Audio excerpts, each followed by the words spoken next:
Peace, King. How you feeling? I'm good, and yeah? All is well. All is well. Thank you so much for coming on the platform. This is definitely an honor. Yay. How is things going out there? Where you at? What city are you in? I'm in Johannesburg. Wow! Shout out to Joburg. Such an amazing city. I had the honor of living there. I stayed there for a year. It was Yeah. a phenomenal experience. Yes. Oh, yeah. Yes, Yeah, indeed. I love this town. Yeah, yeah. Now I gotta ask you. Now where are you originally from? All right. Did you go to the Hector Peterson Memorial when you were in South Africa? Yes, indeed. Okay, when you go from the Hector Peterson Memorial to the high school where June 16 started happening, that street is my home where I was born and grew up as a little boy. Oh, okay. Wow. Now that's Soweto, right? Am I right? That's correct. Oh, wow. So many amazing people have came out of that area. Yeah. And I then I went to live in a small country called Lesotho from when I was 4 until about 10, 11, and then I came back to Soweto again. Okay, okay. Now I gotta Yeah. ask you, now when did you develop your passion or love for, getting into acting and film and stuff? As with many of us, it all started in a church environment. You do these things around Easter, youth conference, and so on. Um, and it wasn't anything to write home about until then, when the next to the Hector Peterson Memorial, there's a hall there attached, almost attached to that memorial, called Uncle Tom's Hall.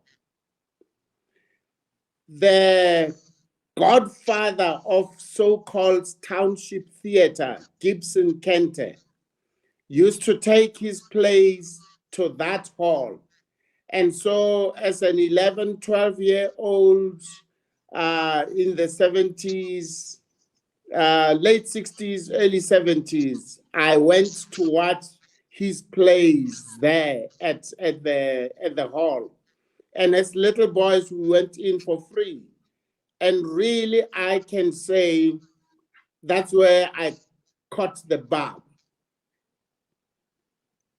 Okay, okay, wow. I appreciate you sharing that. I mean, you made a good point. Even in America, some of our greatest singers and actors, they got their first start in the church. That's where we seen our first plays, our first Yeah, musical performances, played our first instruments, so that's very important that you mentioned that. yeah. Now let me see. Now I can ask you now, did you have any influences back then at that time? Like were there any black actors or black, entertainers that you feel like inspired you? No, the only actors we saw were Gibson Kente's actors. And it wasn't anything, there was no career to think of at that point. Remember, we started having television in the mid 70s, so to speak. And so there weren't black actors per se going onto the big stages and into films and television. The I started seeing Gibson Kente's actors, and we would mimic some of the things that we saw from them. And really, the guys who came from the names that you'd uh, probably remember is John Carney and Winston Nchona. Those are the guys who acted with Zakes Mokai, who spent all his acting career in the US.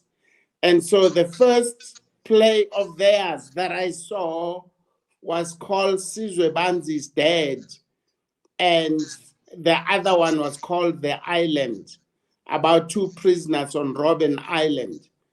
And it was only in 1983 that I went to study at Wits University that I began to see more of professional theater in places like the Market Theater. And I think a lot of people will know the Market Theater from Athol Fugard's works in South Africa. And so Athol Fugard, Winston Chona, John Carney, those were then the influences, if I can call it that, and people that one could aspire to become like. And then I saw many others after that. Okay, okay. Now I can ask you this: when do you feel like you got your first break? When I was at Wits University,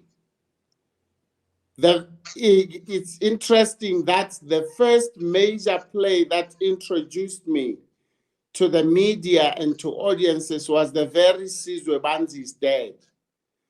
1983 was my first year at university, and you know, you do all kinds of theatrical plays. The school does a Shakespeare, a Pinter, a this, a that, and we are in mostly ensemble productions. But at the end of the first year, my professor says, I'd like you to act in a two-hander. So the holidays of 83, I was studying the play Sizwe Banzi's Dead.